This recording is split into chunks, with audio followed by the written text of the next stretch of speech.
So guys, ভোর 4টের দিকে আমরা বিয়েবাড়ি থেকে এসেছি, আর এখন বাজে ভোর 5টা মতন। আর এখন আমরা ফ্রেশ হয়ে আবার বেরিয়ে পড়েছি একটু ঘুরতে। আর আমরা অনুকূল মন্দিরে এসেছিলাম।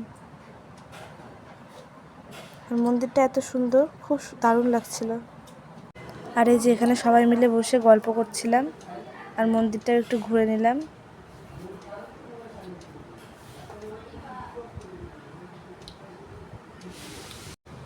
তো আমরা তো সবাই মিলে এখানে বসে গল্প করছিলাম আর একটু হাসি মজা করছিলাম। আর এই হাসির স্টাইলটা দেখো।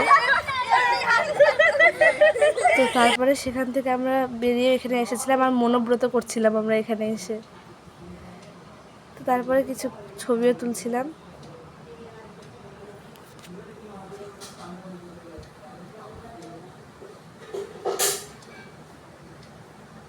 তারপরে আমরা সেখান থেকে বেরিয়ে এসেছি, আর বেরিয়ে এখানে হনুমান মন্দিরে এসেছিলাম।